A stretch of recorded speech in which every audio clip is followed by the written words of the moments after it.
Shalom, all praises to Yahweh, Bashem Yahweh Shai, Bashem Harakah Kadash. Double honors unto the apostles and elders of Great Millstone who rule well. And shalom to the whole elect. This video is gonna be dealing with the basics of the Bible, and it's centered around the covenant. So it's really detailing the various aspects of the covenant. Lord willing to edify those out there, or the children of Israel, the so-called Negroes, Hispanics, and Native Americans. Give them subtlety, understanding, wisdom, knowledge, and understanding for these last times, which will stabilize us. So on this occasion, I'm gonna go into the covenant. So the first question really would be, what is the covenant? All right. So, and this is really gonna answer the question, okay? Because a covenant, basically, the word covenant even is basically means a contractual agreement between said parties, in this case being the Most High Power, Yahweh, all right, has made a covenant with the children of Israel. And really the covenant goes back to Noah, right? That's why he was saved from the old world on the other side of the flood, to be on the other side of the flood. Excuse me. He's saved on the other side of the flood. Salakia. He saved on the other side of the flood. Him and his three children and their wives, to basically repopulate the earth after the washing away of all the wickedness that was on the earth. Alright. And then through the line of Shem, alright, basically was the establishing of this covenant through Noah's line on down onto Abraham, to the children of Israel. So I'm going to get into the scriptures and basically deal with the various aspects of the covenant.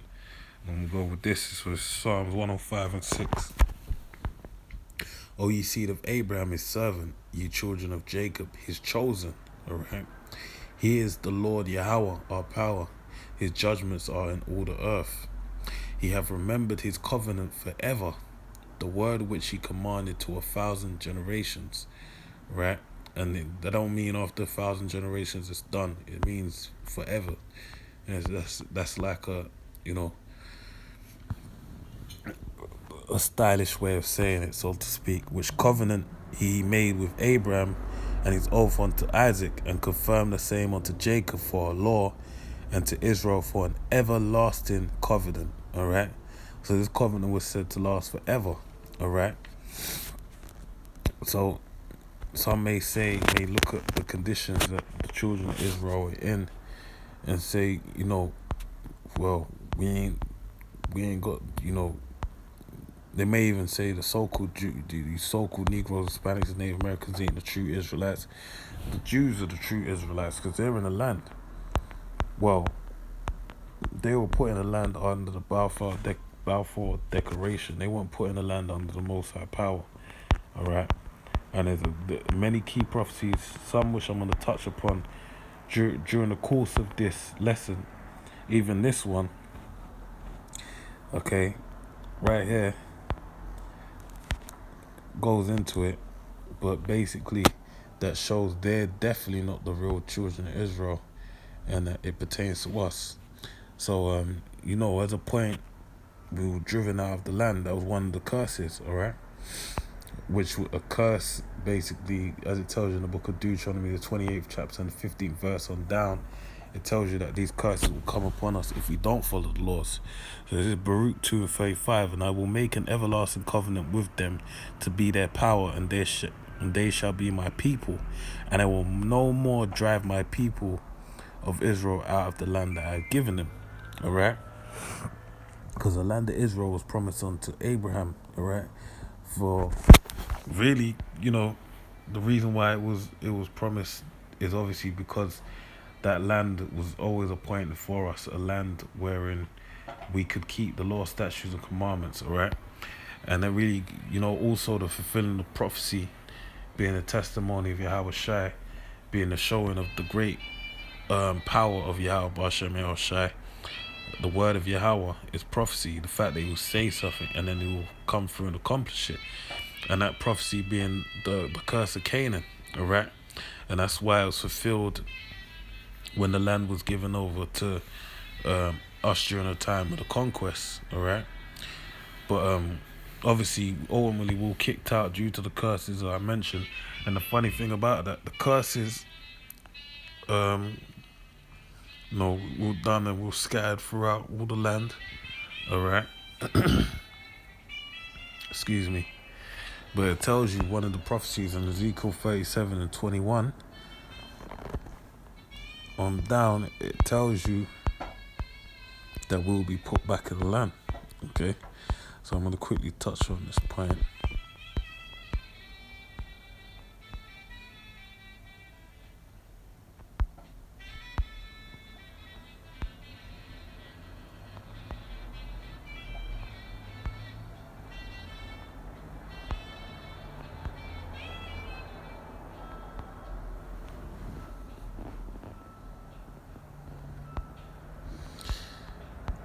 So Ezekiel 37:21. So I'm not going to read this. I'm just going to touch on a few points and move forward, because I don't want to make this video too long-winded.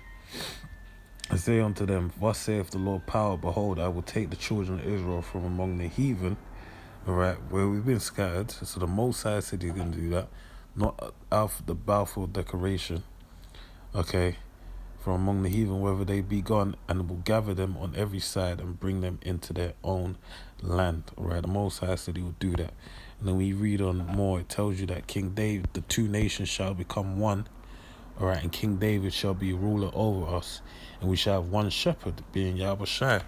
So where is all this if the so-called Jews are the real people? They're not, man. And even the blessing of the land, it tells you that we're meant to have it tells you in Genesis 15 and 18 that we're meant to have the land from the river in Egypt onto the river Euphrates, right? But these lot in the so-called Jews over there right now can barely occupy Jerusalem, man. Alright? So, the land pertains unto us, and that's part of the covenant. Alright? Because the land, obviously we have to keep, there's land Sabbaths and various different laws and statutes that have to be kept that pertain to an allotment of land. And that's Jerusalem, the city of peace, where the Most High puts his feet. So if the Most High puts the earth being his footstool, and the Lord resting his feet in the land of Israel, alright, in Jerusalem, what form of what would he really want there? Alright, righteousness, alright? And that's why it pertains unto us. And even more so, this precept will back the point up. This is Psalms 147 and 19, and it reads,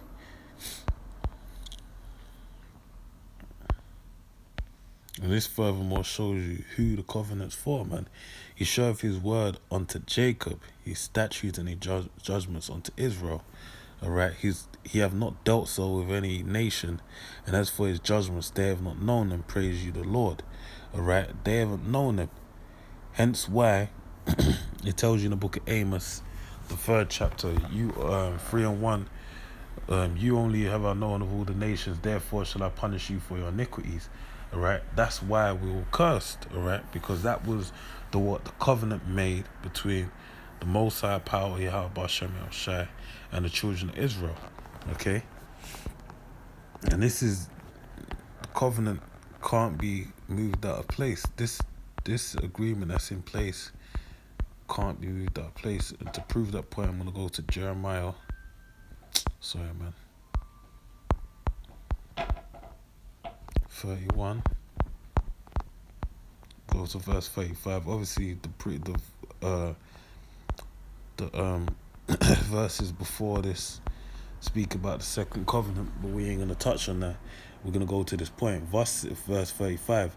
Thus saith the Lord, which giveth the sun for a light by day, and the ordinance of the moon and of the stars for a light by night, which divideth the sea when the waves thereof roar, The Lord of hosts is his name. Yahweh is his name. If those ordinances depart from before me, saith the Lord, then the seed of Israel also shall cease from being a nation before me forever. So the Lord said, look, if the sun, moon, and the stars stop operating, all right, then the nation of Israel will cease to be a nation before the Most High power. And then furthermore, it goes on to say, if I saith the Lord Yahweh, if heaven above can be measured, and the foundations of the earth searched out beneath, I will also cast off all the seed of Israel for all they have done, saith the Lord. So if you can measure the foundations of the sea and the earth, then the Lord will cut off Israel, all right? But that can't be done, even though you have Esau doing all these different digs and whatnot, all right? These things can't be accomplished. The Amazon can't even, they can't even get to the depths of the Amazon. The depths of the sea, there's depths of the sea that they can't even go to because the pressure is too much, all right? So we're talking about there being no more sun, no more moon, no more stars, no more measuring the whole of the earth and the depths of the sea. That means the Lord is dealing with Israel forever, all right? That's what it is. And guess what? We're still in the time of the first covenant, all right? And really, what shows you that is the fact that the curses are upon us, as I've mentioned before, because it tells you in Deuteronomy, the 28th chapter, that basically these would be upon us for what? A sign and a wonder, all right? They proved the point, and relaying the same point I mentioned before in Amos, the 3rd chapter. This the Most High punishing us for our iniquities due to the fact that we have a contractual agreement with him, all right? But guess what? We're operating in a time of grace, all right? The time of grace, Romans 5:20, which shows you that, okay? Which grace is basically a gift from the Most High power, okay? And that gift of faith is only given unto the elect, okay? So with that being said, we have the grace upon us that the Most High doesn't punish us for iniquities pertaining unto the elect. Lord willing, we be of the elect, right?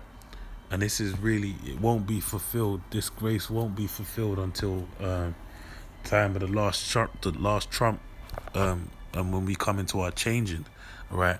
And that's when the second covenant will come into effect, hence bringing us into the land of Israel, which was spoke of in Ezekiel the 37th chapter, because we can't go into there in our wicked states, because otherwise what would happen? The Lord would cast us out of there again.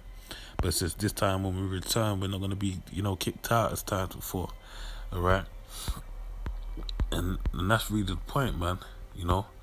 Going, and the covenant was given to us by the hand of Moses, but again was promised unto Noah. But unto Noah, Moses was the covenant established, the old covenant, and through Yahweh Shai is a new covenant established. Because if you go into Hebrews, the 9th chapter, even really from Hebrews 7, where it speaks about after the order, Yahweh Shai being a priest after the order of Melchizedek, and making himself a sacrifice, a blood sacrifice of himself, all right, as opposed to the blood of rams, and having a high priest that went once a year on the Day of Atonement to make a blood sacrifice by a ram, and him offering himself up once for the whole nation of Israel. The second covenant is on greater terms as opposed to the first covenant, whereby you had a high priest change every so often because they themselves died, all right? And we know, death really is a byproduct of sin, all right? So that basically shows you that none are holy. All right, so I'll just quickly read this and close this lesson. Deuteronomy 33:1. And this is the blessing wherewith Moses, the man of the Most High, blessed the children of Israel before his death. And he said, the Lord came from Sinai and rose up from Seir unto them. He shined forth from Mount Paran, and he came with 10,000 of his saints from his right hand went a fiery law for them. All right, so he made a law, through the finger of the Most High. All right, carved it. Yea, he loved the people, all his saints are in thy hand, and they sat down at thy feet. Everyone shall receive my words. Moses commanded us a law, even the inheritance of the congregation of Jacob. So we're given that law, the law, statute, and commandments by the hand of Moses.